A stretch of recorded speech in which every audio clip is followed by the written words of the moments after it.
મૂંઝાઈ ગયા શ્રદ્ધામાં.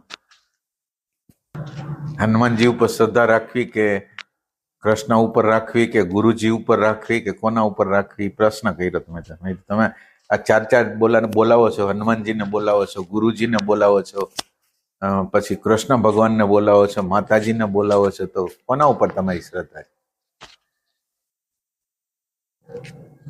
તમે તો પોલિટિક્સ જેવું કામ કર્યું કે ઓની મદદ જરૂર પડશે રાખો ને, આ બાજુ ઓની જરૂર પડશે રાખો ને, આ બાજુ ચારે ને 5 જણાને રાખીને, તો એ શ્રદ્ધા કહેવાય?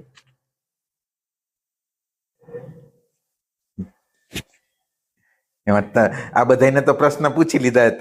તમે આમાં પ્રશ્ન કરી શકતા હો તો કરો કે અમે માનો કે આમાં શ્રદ્ધા રાખી છીએ તો ખોટું કરી છે, સાચું કરી છે. તમે જયારે આ માનો કે ફંક્શન થવાનું છે ત્યારે તમે હનુમાનજીને પ્રાર્થના કરો, ગુરુજીને પ્રાર્થના કરો, કૃષ્ણ ભગવાનને પ્રાર્થના કરો, અથવા તો બીજા કોઈ ભગવાન હશે એને પ્રાર્થના કરો. તો આટલા બધા જણાને પ્રાર્થના કરો તો કામ કોણે કર્યું? પણ પ્રાર્થના તો એવી હોય કે બસ તમે આવો. એમને આપણને જેના પ્રત્યે પ્રેમ છે અને આપણને એમ લાગે કે આ મદદ કરી શકે, શ્રદ્ધા તો એક ઉપર હોય. શ્રદ્ધા જ્યારે તમે એમ કહો ને 4 જણા છે એટલે તમને અંદરની અંદર અનકોન્શિયસલી સંશય હોય, આ કામ કરી અથવા આ કામ કરી હગે ન કરી હગે, એ તમને ન ખબર હોય કે આ સંશય છે. એટલે તો તમે 4 જણાને ગોતો, નકર એકમાં જ બધું મળી જાય એમ છે. પ્રેમ ગલી અતિ સાંકડી, ઇનમે દો ન સમાય, એક સાથ દોનું ચલે, આખિર કથા ખાય સિયાવર રામચંદ્ર કી જય.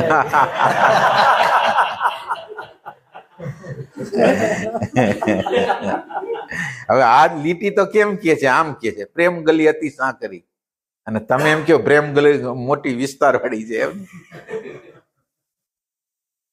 એટલે આમ અંદરથી ભગવાન શ્રદ્ધા એક પ્રત્યે હોય એ વાત બરાબર છે. મારું છે વ્યક્તિગત, તો મને કૃષ્ણ પ્રત્યે અપાર શ્રદ્ધા છે. પછી એના લીધે હું કઈ હનુમાનજીનો દ્રોહ ન કરું. હું હનુમાનજીને કહું તમે પણ પધારો. એમાં હનુમાનજીને તો દ્રોહ જેવું નથી લાગતું, તમને દ્રોહ જેવું લાગે. હનુમાનજીને તો એવું કઈ નથી. હનુમાનજીને તો ખબર છે હું વ્યાપક છું, એટલે હનુમાનજીને દ્રોહ કઈ થતો નથી. તમને દ્રોહ થાય છે, તમારી માન્યતામાં દ્રોહ છે. તમારે હનુમાનજીની જરૂરત શું કામ એને છે? એકમાં જ તમે એમ સમજો, એક મોટો બધો પડદો છે, હાલો ને તમને હું બરાબર સમજાવી દઉં. એટલે તમે પડદાની અંદર બ્રહ્મા છે, વિષ્ણુ છે, મહેશ છે, રામ છે, કૃષ્ણ છે, હનુમાનજી છે, ને તમારા જેટલા 33 કરોડ દેવતા છે, આ બધા છે. હવે તમે હનુમાનજી ઉપર હાથ મૂકો છો માનો કે, અથવા કૃષ્ણ ભગવાન ઉપર હાથ મૂકો છો, એ તાણાવાણા સિવાય બીજું કઈ છે? તાણાવાણા સિવાય છે? માનો કે રામ ઉપર મૂકો તો તાણાવાણા સિવાય છે? તો છે તો તાણાવાણા જ. એટલે તમારે તાણાવાણાને પ્રાર્થના કરવાની છે, એક જ ને. તાણાવાણા એક છે, એમ સચ્ચિદાનંદ તાણાવાણા છે. હવે તમે રામના નિમિત્તે બોલો, કૃષ્ણ, હવે હનુમાનજી બોલો કે બધા તો સચ્ચિદાનંદ જ છે. તો તમે એક સચ્ચિદાનંદ, એટલે તમે હાથ જ્યાં મૂકો છો ત્યાં છે તો સત ને ચિત્ત ને આનંદ જ છે. તો હવે તમારે શું કરવાનું? સાચું બોલજો ના. એટલે તમારી જે બિલીફ સિસ્ટમ છે ને બદલાવાની જરૂર છે. શ્રદ્ધા એક ઉપર જ હોય.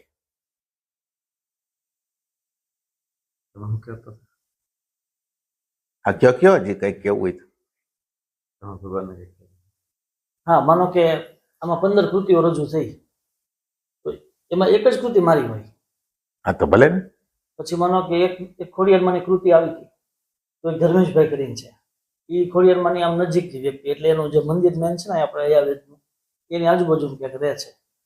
તો એ કૃતિ એને કરીને એને એનું આહવાન કરેલું હોય કે માં, હું તો તમારી સિવાય કઈ મારા. એની વાત જવા દો, તમારી એકલાની જ વાત કરું. એટલે 4-5 ની આપણે વાત એમ નહીં. ના, હું તમને તમારી શ્રદ્ધા એક ઉપર જ હોય. માનો કે હાલો એને ખોડિયારમાં સાથે શ્રદ્ધા છે તો એને એકારે જ છે, એટલે એને એ કૃતિ કરી ના. કૃતિની જેને જોનારને એમ લાગે કે આની પર શ્રદ્ધા રાખે, આની પર શ્રદ્ધા રાખે. એમને હું તમારી જ વાત કરું છું, બીજાને જવા દે. તમે કેટલી શ્રદ્ધા રાખો છો? કેટલા ઉપર રાખો? તમારે પૂછવું પડશે હજી. તો તમે મારી સહાય ન લ્યો, બીજાની સહાય ન લ્યો, કોઈની સહાય ન લ્યો, તો હવે શું કામ સહાય લ્યો? શ્રદ્ધા છે એના ઉપર. ભગવાનને સદગુરુ તો લાગી. ભગવાનને સદગુરુ એક સેન્સમાં તો ના, એ અલગ છે જ નહીં. સચ્ચિદાનંદમાં બધું, આ સચ્ચિદાનંદનો એક સૂપ છે, એનર્જીનો સૂપ છે, એમાં બધાય તરે છે. આકૃતિઓ એની આકૃતિ છે એ પરપોટા છે, સમુદ્ર છે એ જ બધી વસ્તુ છે. તો એક જ છે, બે છે નહીં. હનુમાનજી છે નહીં, એક જ છે. ભગવાન તમારો લેવલ છે, અમે એ લેવલે થોડા હોઈએ. ના ના, લેવલ નહીં. અત્યારે તમે જે લેવલ થી હાલો છો એ શ્રદ્ધા જ નથી. તો હવે એવો પ્રશ્ન થાય ને તો શ્રદ્ધા ભગવાન કોને કહે? સતને ધારણ કરે એ શ્રદ્ધા. સતના મૂળ સ્ત્રોત લગીને પહોંચી જાય, સતનો જે મૂળ સ્ત્રોત જ્યાંથી પ્રગટ થયો છે એ જગ્યાએ પહોંચી જાય એ શ્રદ્ધા. હવે એ સતનો મૂળ સ્ત્રોત રામથી શરૂ કરો, કૃષ્ણથી શરૂ કરો, જગદંબા એક જ, બે નહીં. હવે કૃષ્ણને શોધતા શોધતા શોધતા તમે ઓલા સતત્વ લગીને પહોંચી જાઓ. હનુમાનજીને શોધતા શોધતા સતત લગીને પહોંચી જાઓ. એક જગ્યાએ ખાડો ખોદવાનો, બીજી બધી જગ્યાએ નહીં. એટલે હવે તમારે વિચાર કરવાનો સમય આવી ગયો છે કે આપણી અંદર શ્રદ્ધાનો અભાવ છે અને આપણી જાતને શ્રદ્ધાવાન, આપણા નજરની અંદર આપણે બહુ મોટા શ્રદ્ધાવાન છે ને એવી ઇમેજ બનાવેલી છે. ભ્રમણા છે. સાચું હોય તો કેજો, નગર ના ના પાડજો. તમે તારે દલીલ કરી શકશો. હજી તમે અત્યારે જે કરો છો એને તમારે જસ્ટિફાઈ તો કરવું જ પડશે, નકર તમે તમારું વ્યક્તિત્વ જોખમમાં આવી જશે. વાંધો નહીં. નહીં ને? તો વાંધો નિરાશ નથી થતા ને તમે? આપણે સરસ વિષય નીકળ્યો છે. ના એટલે સારો છે, સારો નીકળ્યો. એટલે મેં મારું દ્રષ્ટાંત આપ્યું હતું કે હું એક સચ્ચિદાનંદ ભગવાનના શરણે છું અત્યારે. હું તો સચ્ચિદાનંદ ભગવાને મને મારું જીવન હલાવ્યું છે કે નહીં, મેં કંઈ કામ કર્યું છે તો એ સચ્ચિદાનંદ ભગવાને મારું સતત રીતે ધ્યાન રાખે. એક જ છે, એક જ ખાડો ખોદ્યો છે સચ્ચિદાનંદ.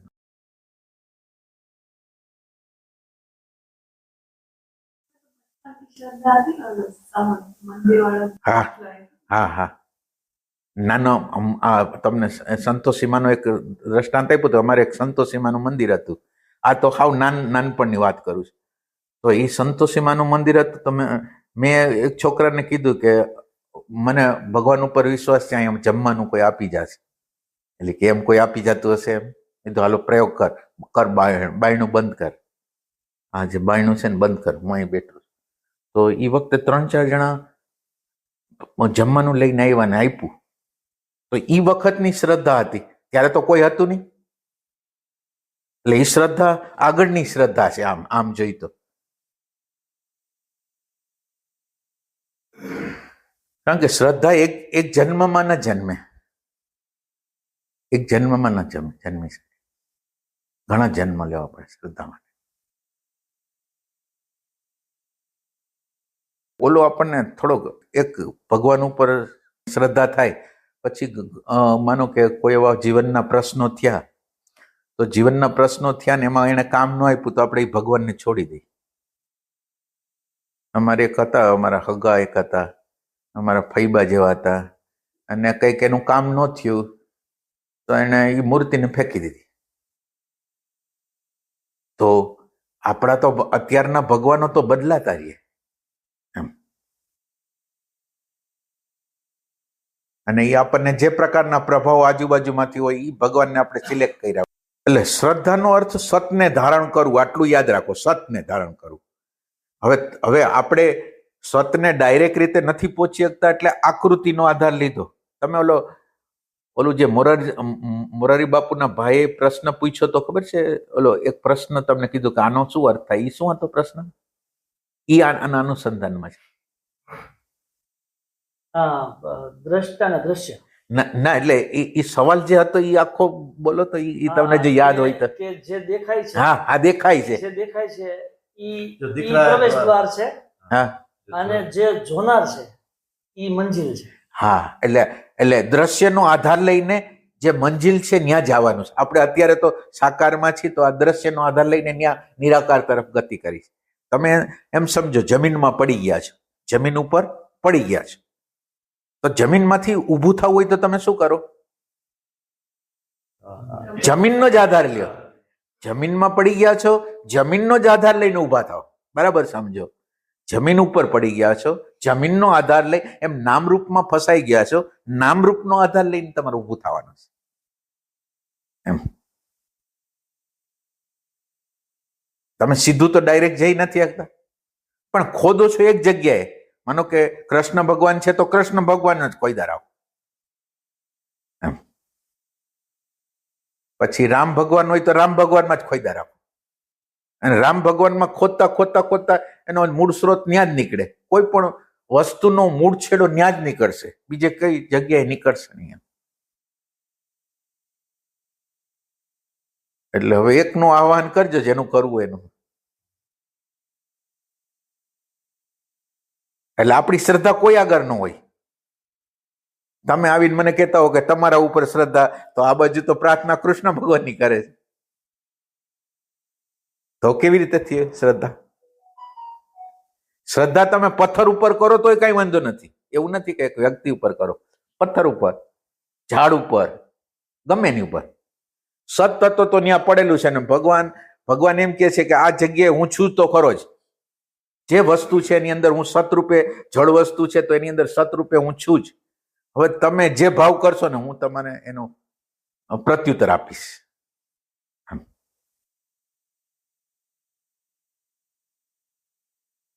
એટલે મૂળમાં તમે જે કૃષ્ણ ભગવાનને પોકારો છો, માતાજીને પોકારો છો, હનુમાનજીને પોકારો છો, એની પાછળ તો સચ્ચિદાનંદ સિવાય કાંઈ નથી.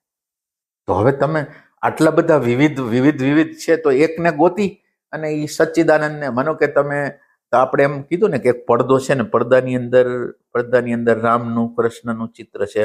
હવે આ રામ છે એ આમ આકૃતિ રૂપે પડદાથી જુદા લાગે છે, પણ તમે જેમ જેમ જેમ જેમ સંશોધન કરતા જશો એમ તમને ખ્યાલ આવશે કે આ તો છે તો તાણાવાણામાં જ આ બધાય છે, એટલે સચ્ચિદાનંદમાં જ આ બધું છે. તો હવે આકૃતિને છોડો, તરંગને છોડો, જે સમુદ્ર રૂપે જે સચ્ચિદાનંદ છે એ જ રિયલ છે. બધાની અંદર ઈ જ છે. તમારી અંદર ઈ રિયલ છે, પથ્થરની અંદર છે, બધાની અંદર ઈ જ છે. એટલે શ્રદ્ધા તો એક જગ્યાએ હોય છે.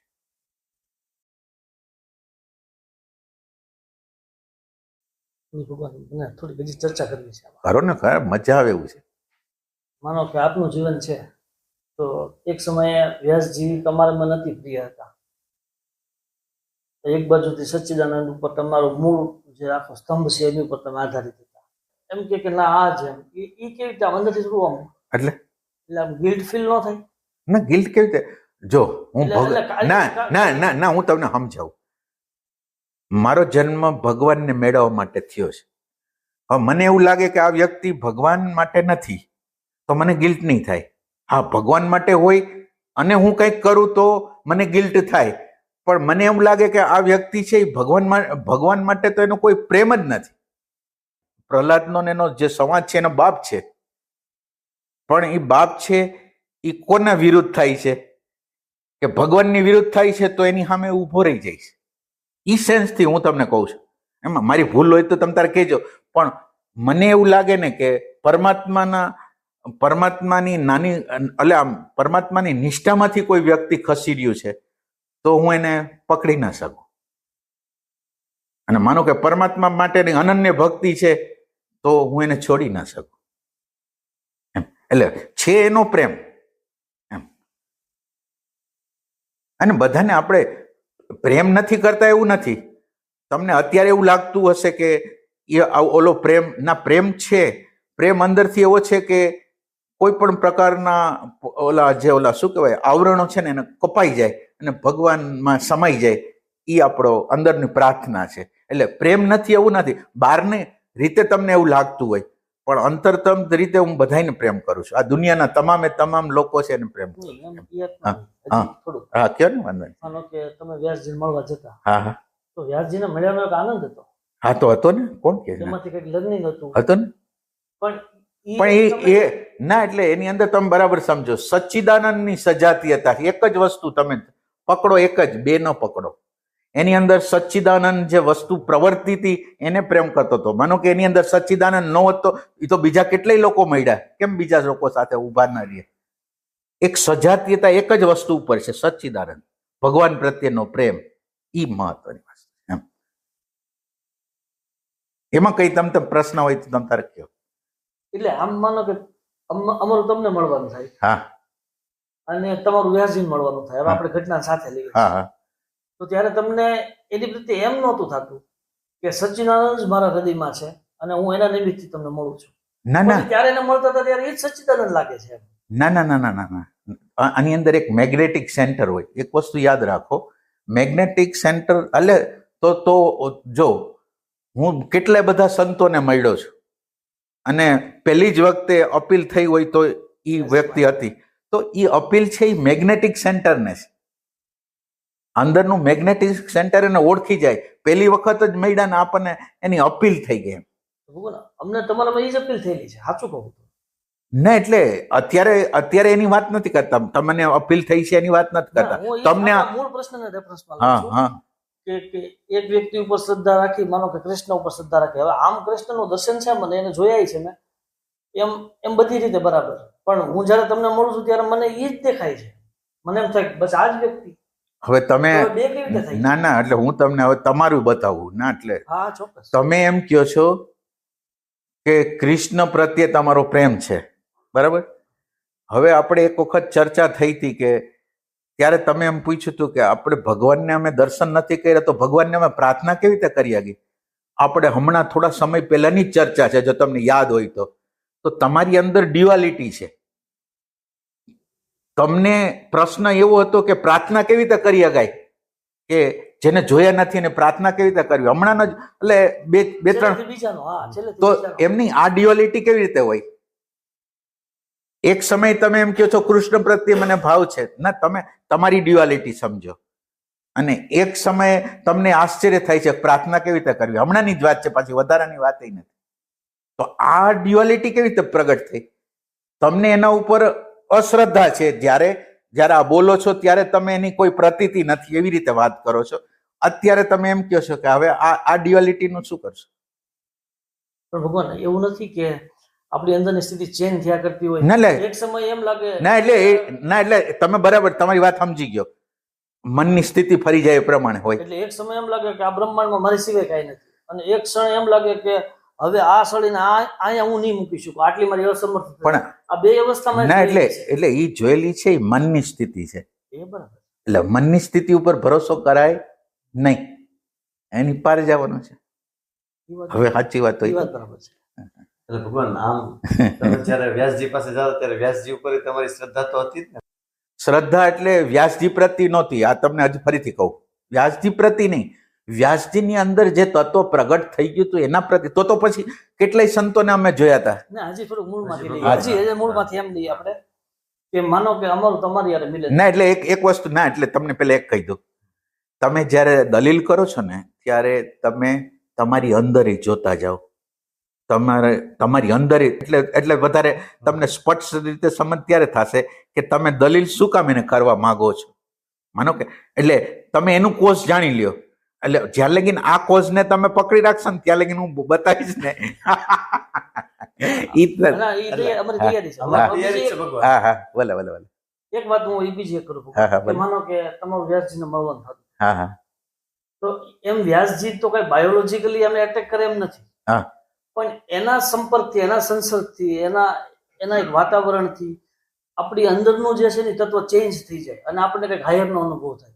એ હાયરના અનુભવને ચાખવા માટે થઈને એની પ્રત્યે આપણને પ્રેમ થાય. આજે મિલનની અંદરનો હેતુ તો આ જ છે.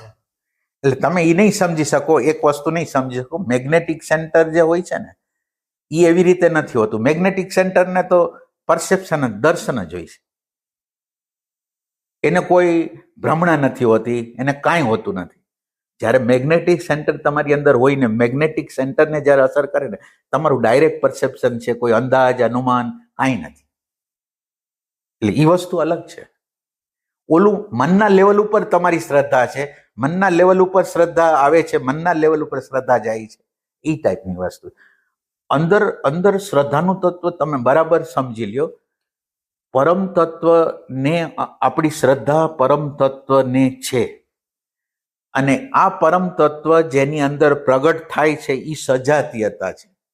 હવે એની અંદર પરમ તત્વ પ્રગટ ન થયું હોય ને પરમ તત્વમાં નિષ્ઠા ન હોય તો ત્યાંથી આપણે ખસી જવાનું, એ ટાઈપની વસ્તુ. એટલે છે શ્રદ્ધા એકની જ છે, જ્યારે જ્યારે જેની હારે જોડાણા તો ખાલી સચ્ચિદાનંદ જે આ વસ્તુ છે એના માટે જ જોડાણા.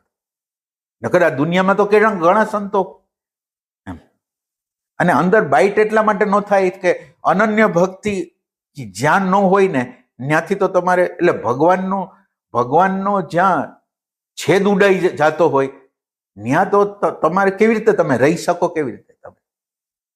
એટલે એમાં બાઇટનો સવાલ જ નથી, તમારી અન્ડરસ્ટેન્ડિંગનો સવાલ છે. તમે ચાહો છો કોને? તમે શક્તિને ચાહો છો, તમે ચમત્કારને ચાહો છો, કે તમે તમારા આત્માને ચાહો છો? એટલે એ સેન્સથી કહું છું. અને આમ અંદરથી બધા માટે પ્રેમ છે. હજી હું તમને કહું છું, હું છું નથી, પણ ભગવાન બધાનું કલ્યાણ કરે ને એવી ભાવના છે, એ ટાઈપ. અને આમ મને ખબર પડે કે એમ કે મોટા લોકો જ્યારે મોટી ભૂલ કરે ને, મોટા લોકો જ્યારે ભૂલ કરે ને તો એની સજાએ બહુ મોટી હોય. એટલે એનોય ડર હોય આપણને કે આ સજા બહુ મોટી થશે એમ. એમાં હું નાનો વ્યક્તિ જો ભૂલ કરે ને તો ભગવાન એટલી સજા ના આપે, પણ તમે જાણો છો, સમજો છો અને તમે ખોટું કરો છો તો તમને સજા ભગવાન ઘણી કરે. તમારી અંદરની ઇનોસન્સી છે ને જાવી ન જોઈએ. અંદરની ઇનોસન્સી છે ને જાવી ન જોઈએ. થોડાક શિષ્યો માટે, થોડાક પૈસા માટે, થોડાક આશ્રમ માટે, નાની નાની વસ્તુ માટે તમે ભગવાનને વેચી દો છો.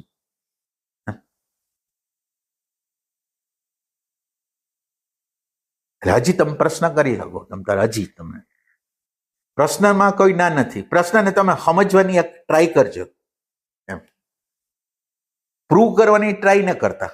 પ્રૂવ કરવાની ટ્રાય કરી તો એક છેડો છૂટેલો ન હોય. એટલે આમ તટસ્થ રીતે આપણે સંશોધન કરવા માંગતા હોય, તટસ્થ રીતે.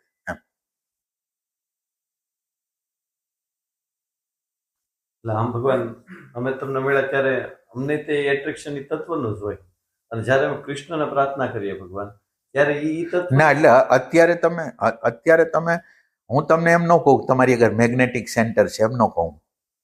આ બદલાઈ જાય, તમારું ક્યારેય બદલાઈ જાય એવું નહીં, ન બદલાય એવું નથી. આ પ્રભાવ છે. ઓલું તો હું તમને જે વાત કરું છું તમે અત્યારે સમજી શકશો કે નહીં, એ તો સીધું પરસેપ્શન છે. એ બદલાય નહીં, એમ બદલાય નહીં. પરમાત્મા જ્યાં પ્રગટ હોય ત્યાં જ રીએ, પરમાત્મા જ્યાં પ્રગટ ન હોય ત્યાં ન રીએ. બસ આટલી જ વસ્તુ. પછી XYZ હોય તો એમ. હવે એની અંદર તમે આમ વિચાર કરો તો એક સાઈડમાં એક સંત છે અને એક સાઈડમાં એક સંત છે, અને આપણો પ્રેફરન્સ ક્યાં સંતને કર્યો? પણ એમ કે બે સંતો છે. આ માનો કે એક વ્યક્તિએ એક સંતનો પ્રેફરન્સ કર્યો કે આ સંત.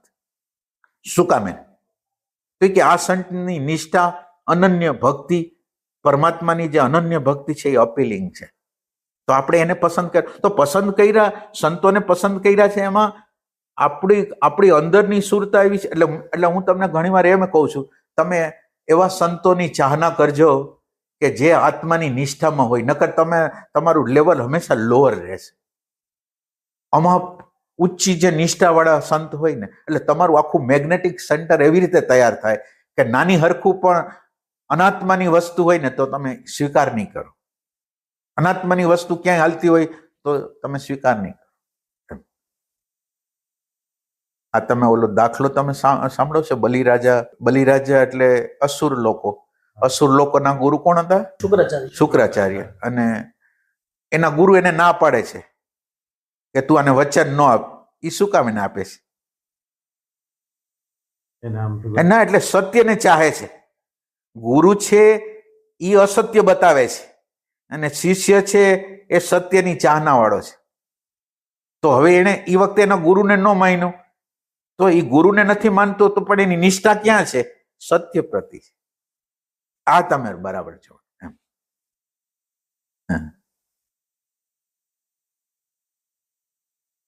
નગર ગુરુએ તો ના પાડી ને, તો શું કામ કર્યું?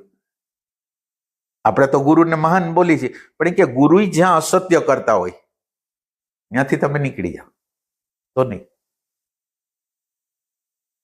એટલે તમારું અંદર સવાલ એ નથી કે આકૃતિમાં કોણ છે, પણ આકૃતિમાં સચ્ચિદાનંદ ને અનન્ય ભાવે પ્રેમ હોય ને ત્યાં તમારી શરણાગતિ. અને તમારું મેગ્નેટિક સેન્ટર એના માટે.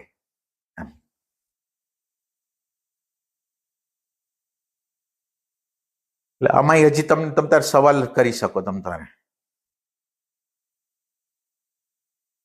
એમાં શું થાય, તમે એક પ્રતિ શ્રદ્ધા હોવી જોઈએ, એને તમે જો સ્વીકારશો નહીં ને તો તમારી અનેકવિધ જગ્યાએ જોડાયેલી જે વસ્તુ છે ને એ શ્રદ્ધાના નામે તમને જન્મો જન્મ ભટકાવશે. તમે એને શ્રદ્ધા માનો છો, એ શ્રદ્ધા નથી. એટલે આપણે વચ્ચે વાત કરી દીધી કે નાનપણની અંદર તમને માનો કે જે માતાજીના કે ભગવાનના તમને સંસ્કાર મળ્યા હોય ત્યારે આપણે એમ કીધું કે એનો ઉપયોગ છે. માનો કે નાનપણથી તમને માતાજીમાં તમારો ઉછેર છે, માતાજીના વાતાવરણમાં, તમને માનો કે એ વખતે તમે માતાજીને માનવાનું શરૂ કરો છો, તો માતાજીને માનવાનું તમે શરૂ કરો છો તો હવે માતાજી છે એ તમને જ્યારે જીવનનો પ્રશ્ન આવશે ત્યારે તમે માતાજીને યાદ કરશો, એટલે કોઈ પરમ શક્તિને યાદ કરવાના છો, તો એ તમારા માટે હેલ્પફુલ છે એમ આપણે કહી છીએ. પણ પછી એ વસ્તુને ચાલુ રાખવાની છે.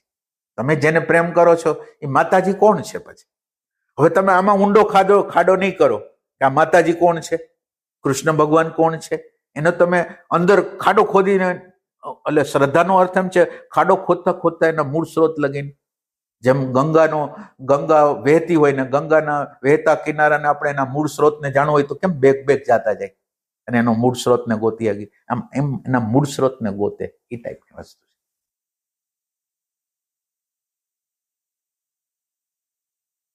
એટલે શ્રદ્ધા એક જ છે. અને તમે વિચાર કરો કે એક સમય આને યાદ નથી, એક સમય આને એમ વિચાર થાય છે કે ભગવાનને જોયા નથી તો પ્રાર્થના કોને કરવી, અને એક સમય આવે છે ભાવાવેશ આવે છે કૃષ્ણ ભગવાનને સમર્પિત થઈ જાય તો કઈ વાત સાચી માનવી? એટલે આ તમારો જે પ્રદેશ છે એ મનનો પ્રદેશ છે. એટલે એક મનના પ્રદેશની અંદર આ સંસ્કાર છે, બીજા મનની પ્રદેશની અંદર હજી સંશય છે કે આમાં તો કોઈ, એટલે આપણને કોઈ પ્રતીતિ નથી ને કોઈ ભગવાન નથી તો કોને પ્રાર્થના કરવી? તો આ બે ડ્યુઆલિટીને તમે જાણો, અને તમારી આ ડ્યુઆલિટીમાં એક જે તમારી શ્રદ્ધા છે એને તમે હાઇલાઇટ કરો છો, આ બાજુ જે સંશય છે એને તમે જોતા નથી. ત્યાં કેવડો મોટો સંશય છે કે ભગવાન જ નથી, ભગવાન છે એની પ્રતીતિ જ નથી, તો કોને પ્રાર્થના કરવી? તો આ સાચું કે આ સાચું? તમે હાઇલાઇટ કોને કરો છો? આને હાઇલાઇટ કરો છો. અને આ જે તમારી અહીંયા મિસ્ટેક હાલે છે એને કોણ જોશે? મિસ્ટેકને કોણ જોશે?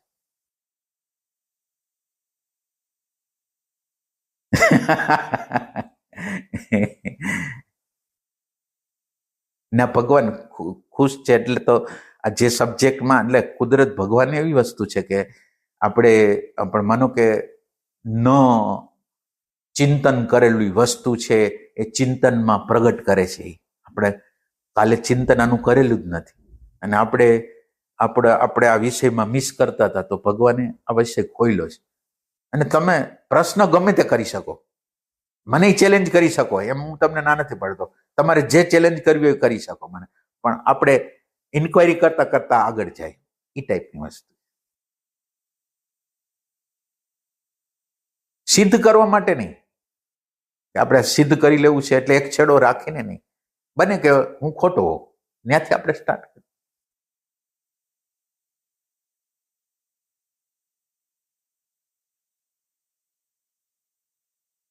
આપણને છે ને બે લાડુ જોઈશે, બે બાજુ લાડુ જોઈશે. એમ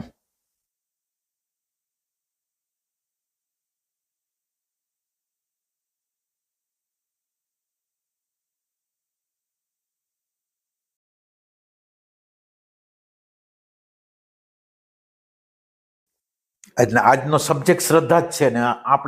આપણી જે શ્રદ્ધા છે એ વ્યભિચારી શ્રદ્ધા છે. ક્યાંક ગીતામાં જ ક્યાંક લખ્યું છે વ્યભિચારી ભક્તિ કે એવું કંઈક લખ્યું છે. હા હા.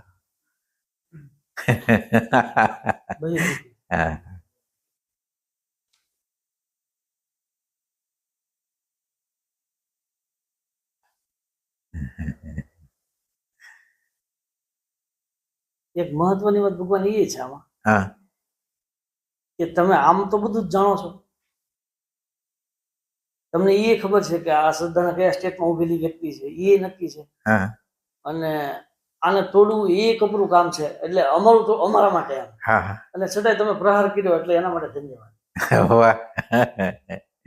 ના એટલે આમ તમને એ ખબર છે મેગ્નેટિક સેન્ટર આનું ડેવલપ નથી થયું, એ તો નક્કી જ છે, હા, હા. તમને આર પાર હા દેખાય. હા તમને એ ખબર છે કે એના એક ના તમે હજી એક બાળક છો અને તમે હજી પ્રભાવમાંથી નીકળેલા જ નથી. એક સેન્સથી પ્રભાવ છે હજી. તમને હજી સત્ય અસત્યનો હજી વિવેક નથી. એ જ્યારે થાશે ને ત્યારની વાત એક અલગ છે, અત્યારે નથી. એટલે તમને કેટલીક વાર એવું લાગે કે આ સાચું, કેટલીક વાર એમ લાગે કે આ સાચું, એટલે તમે બધાયમાં ઢળતા હો. તમારી આગળ સ્વતંત્ર કોઈ ઓપિનિયન નથી. બધાય લાભ જેટલા લેવા છે એટલા લઈ લે, જેની આગળથી મળે એની આગળથી. એમ એ રીતે તમારે અત્યારનું વસ્તુ છે. એટલે આની અંદર સ્વાદ છે, એમ લાભ લઈ લેવો એ સ્વાદ છે એમ.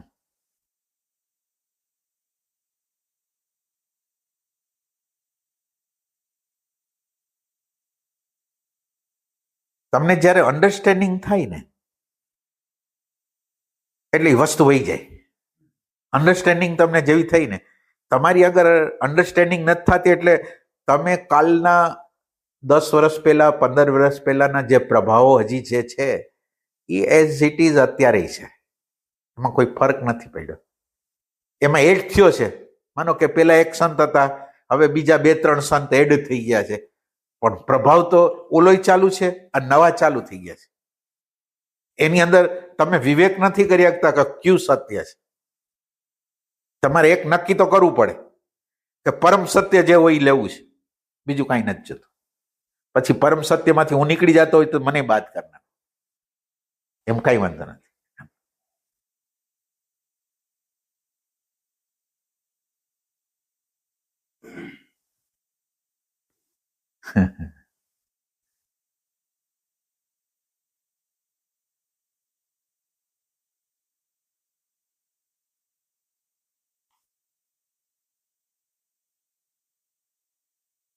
કઈ સવાલ હોય તો તમને? નહીં?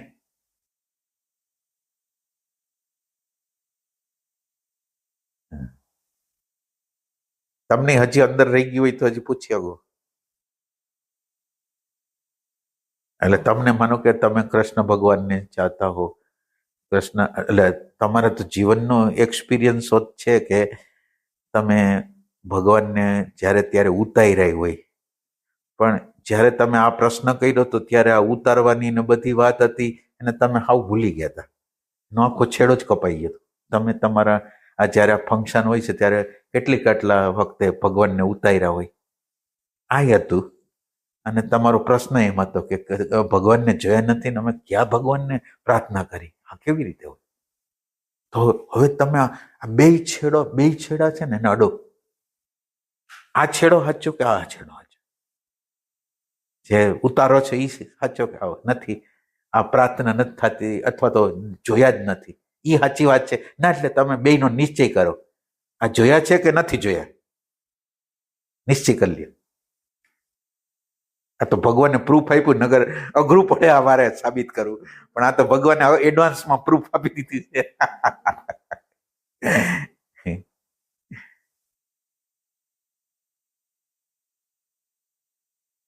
તમારા ઉપરથી પરમાત્માનો બહુ પ્રેમ છે ને, એટલે તમને જે જીવનના જે સત્યો જે છે એ કોઈ દી કરતા કોઈ દી પ્રગટ ન થાય એવા સત્યો છે એ તમારી સામે પ્રગટ થવા માંગે છે. તો એ રીતે ભગવાનની તમારા ઉપર કૃપા છે.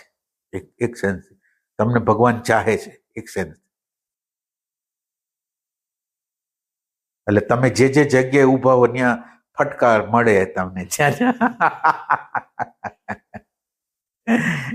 આમ ફટકા ને આમ રસ્તો ક્લિયર થાય એમ. શ્રદ્ધા તમારે એકની જ કરવાની છે.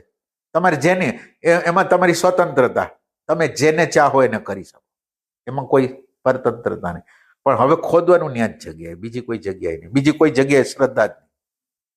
એટલે તમને દ્રષ્ટાંત આપું એટલે તમને બરાબર યોગ્ય રીતે સમજાય. એક રામની ભક્તિ કરતો હતો અને રામની ભક્તિ કર્યા 15, 20, 25 વર્ષ ભક્તિ કરી, રામ પ્રગટ જ ન થયા અને કઈ આપ્યું નહીં. એને છોડી દીધા અને કૃષ્ણ ભગવાનને લીધા. અને કૃષ્ણ ભગવાનને કરતા એને એવું જ લાગ્યું કે આ કૃષ્ણ ભગવાનને ઓલું શું કહેવાય અગરબત્તી કરી છે અને આ દીવો કર્યો છે એ ઓને નો જાવો જોઈએ, ઓના પૂમડા બાંધી દીધા ના મતલબ રામને પૂમડા બાંધ્યા કે જેથી એની સુગંધ નો લે. રામ ભગવાન પ્રગટ થયા એ કે તું અત્યાર લગીને તું મને જીવંત નહોતો માનતો એટલે પ્રગટ નહોતો થતો. એટલે આપણી શ્રદ્ધા આના જેવી છે. એટલે આપણી શ્રદ્ધા કેવી છે એ તમે જુઓ. એની શ્રદ્ધા રામ પ્રત્યેની શ્રદ્ધા કેવી હતી એ તમે જુઓ. અને હવે એને એમ લાગ્યું કે રામ સુગંધ નો લઈ જવા જોઈએ. તો રામ કે તે જીવંત મહિનો તો તમારે પ્રગટ જ થવું જોઈએ.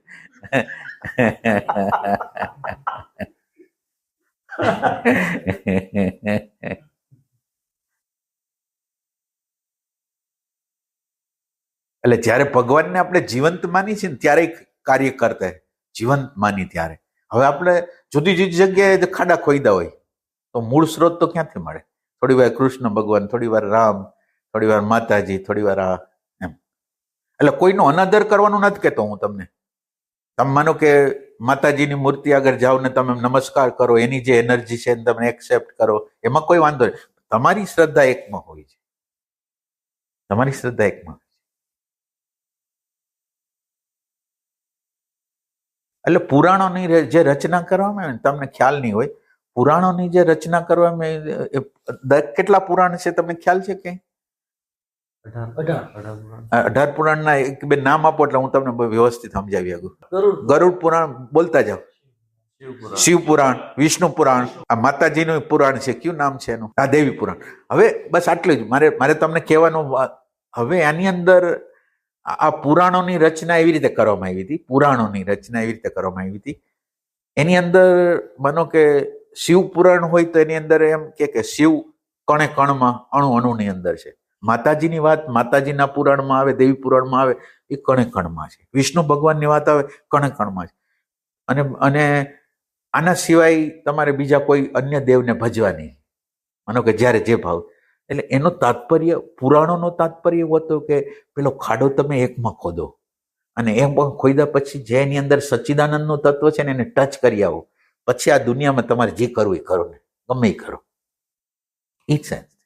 એટલે આ પુરાણોની રચનાની અંદર વારે વારે કહેવામાં આવ્યું કે તમારે આજ શરૂઆતમાં નાનો છોડ હોય તો આપણે કેમ એને અલગ કરીને પાણી પાઈ છે ને બધું કરી, પછી મોટો થઈ જાય પછી તો કંઈ કરવાનું નથી. એટલે શરૂઆતની અંદર એક ઉપર ફોકસ કરતા કરતા એકની હારે જે પ્રીતિ બંધાઈ જાય ને એ વ્યાપકતામાં પરિણામે. એટલે આજે આટલું સાચું તો જાણી જ લ્યો તમે.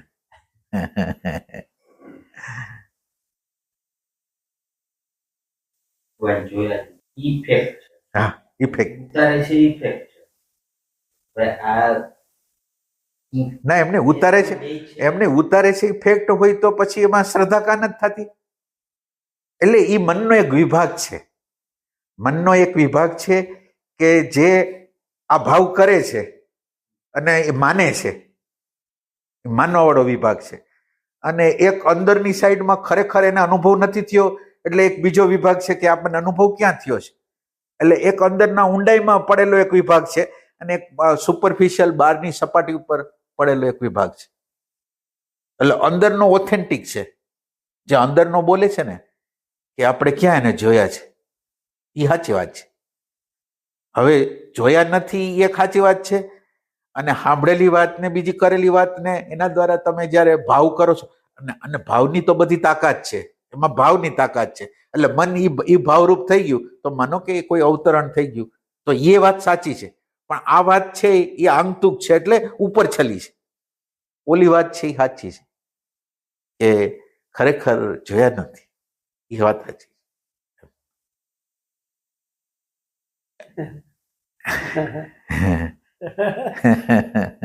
ત્યારે ઈ દિવસે ઈ સત્સંગમાં તમે કેમ પ્રાર્થના નથી કરી એમ કરીને ધબધબાયો. ભગવાન ઉતરી ગયા તો ધબધબાયો. એટલે તમે એને હજી પાસે નથી લઈ આવ્યા. એટલે બફર હોય ને એ જુદી જુદી જગ્યાએ હોય. એક બફર એક જગ્યાએ ના, એટલે બે વિરોધાભાસી વસ્તુ હોય. હવે બે વિરોધાભાસી વસ્તુને તમે નજીક લઈ જાઓ તો જ તમને ખબર પડે. માનો કે તમે એમ સમજો કે ક્યારેક તમને તમારી આજુબાજુના લોકો ઉપર ગુસ્સો આવી જાય, એક વાત. પછી ગુસ્સો આવ્યા પછી ભાવ પ્રેમ બતાવો, પછી માનો કે અફસોસ થાય કે આ ક્યાં કર્યું, ને તમે ભાવ બતાવો. હવે ક્રોધ કર્યો અને ભાવ બતાવ્યો, એ બેયને તમે દૂર દૂર રાખો છો. ભાવ બતાવ્યો એ હું, અને જે કુભાવ બતાવ્યો એ તમારા હિત માટે. તમે બરાબર છો.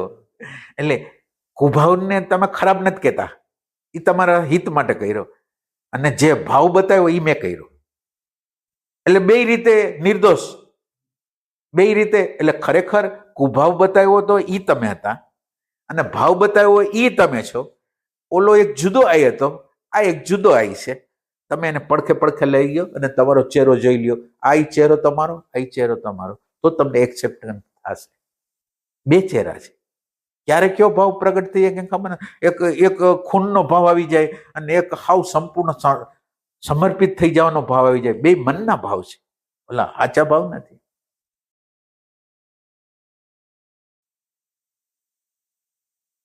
આ તમે શું કીધું હતું? હા ભગવાન, એક ભગવાનનું વાતાવરણ ઉતરવું અને એક ભગવાનનું દર્શન થવું, આ બેમાં શું ફેર છે ભગવાન? ભગવાનનું વાતાવરણ એક ઉતરવું, ભગવાનનું વાતાવરણ ઉતરી ગયું, દાખલા તરીકે હા. કૃષ્ણ ભગવાનનું વાતાવરણ છે, એને યાદ કર્યા અને એનું વાતાવરણ ઉતર્યું, અને એક કૃષ્ણ ભગવાનના દર્શન થવા, ઈ બેમાં આમ એટલે કૃષ્ણ ભગવાનના દર્શન થવા એટલે તમે એટલે કેવી રીતે કયો છો? એટલે ના, એટલે સાકાર રૂપે કયો છો, નિરાકાર રૂપે કયો છો, ક્યાં રૂપે કયો છો? હા, એટલે સાકાર કયો અથવા નિરાકાર બે. હા. એક એનું આમ સ્પષ્ટ અંદરની સમજ થાય, એક એનું વાતાવરણ છે ભગવાન, અને એક એનું દર્શન છે.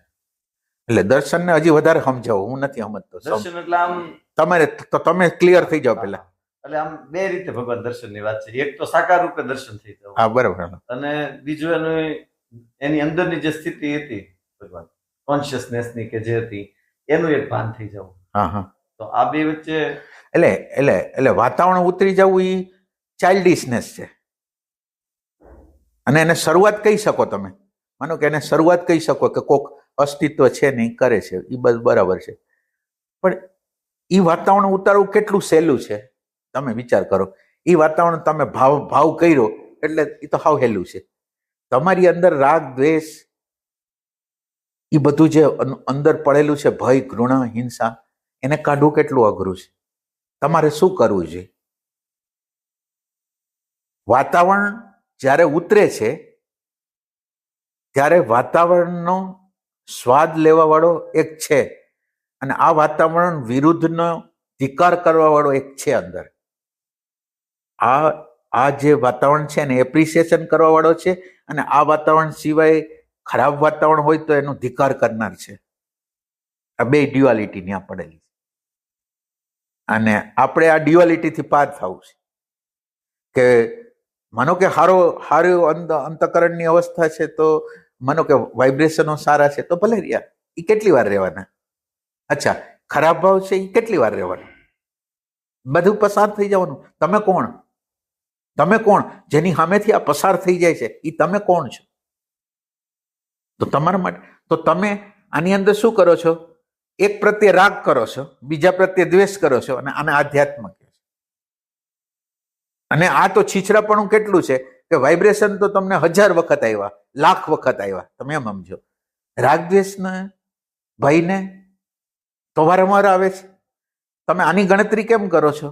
જે જીવનમાં ગમા અણગમા સવારથી સાંજ લગીને તમે જુઓ તો હા ના ગમો અણગમો આખો હાલે છે. તમે આને કેમ કન્સિડર, આને તમારી આંખ સામે કેમ લેતા નથી? આને કેમ હાઇલાઇટ કરો છો? જેનું મૂલ્ય નથી એને તમે હાઇલાઇટ કરો છો. જેનું મૂલ્ય છે, જ્યાં આપણે હાના કરી છે, રાગદ્વેષ કરી છે, ત્યાં આપણને સંઘર્ષ થાય છે, એને કેમ હાઇલાઇટ નથી કરતા? શું કામ? એટલે આપણે બાળક છીએ કે આપણને એક રમકડું આપી દીધું. માનો કે આ કહેતા ને રામકૃષ્ણ પરમહંસ કે માને કામ કરવાનું હોય ને, એટલે એક કોઈ રમકડું આપી દે, એટલે રમકડામાં રત રહી એટલે ઓલું પોતાને બોલાવે નહીં. એમ ભગવાનના રમકડા છે. આ રમકડાને રમો છો એટલે ભગવાન પોતે વહી જાય છે. એ ટાઈપ છે. એટલે આમાં તમને પ્રશ્ન હોય તો તમારે આમ બેશક કયો તમે. આઈ ન સમજાતું હોય તો તમને ફરીથી કહી શકો તમે. એટલે સાચી વાત છે કે ખોટી વાત છે? આ વાતાવરણ ઉતારવા દ્વારા તો સાચી વાત કરું ને, જસ તમને મળે, તમારા ઈગોને મળે, અને તમારો ઈગો સઘન થાય. આ તો બહુ ડેન્જર વસ્તુ છે. તમે જાણો ન જાણો, વાતાવરણ ઉતર્યું એ તમારા ખાતે જ જમા થવાનું છે. તો આ તો ડેન્જર વસ્તુ છે. તમને અનકોન્શિયસલી એક છાપ બની જાય કે આપણે અંદર ઓલા હાયરને ઓલો શું કહેવાય ઉતારી શકીએ છીએ. એ અહંકાર બની ગયો, તમને ખબર ન પડી. તમે બીજા કરતા એક સ્પેશિયલ વ્યક્તિ છો, એક અંદર ઇમેજ બની ગઈ, તમને ખબર ન પડી. બીજા લોકો આ કરી નથી શકતા, હું કરી શકું. અને પછી રમત થઈ ગઈ. તમને દરેક વખતે ઉતારવાની રમત થઈ ગઈ. ચાલો દરેક વખતે ઉતારી, દરેક વખતે શું પણ શું કરવું છે? એના કરતા અઘરું કામ એ છે કે પ્રતિ ક્ષણે તમે જાગૃત રહ્યો. માનો કે અવતરણ કરો, એના કરતા અત્યારે જ અવતરણ રાખો, અત્યારે એને અવતરણ કરાવી દો. તમારા પ્રેઝન્ટ મોમેન્ટનું અવતરણ અત્યારે કરાવી દો. એમાં પ્રતિ ક્ષણે જે ઘટનાઓ ઘટે છે એને જોઈ શકે એવું અવતરણ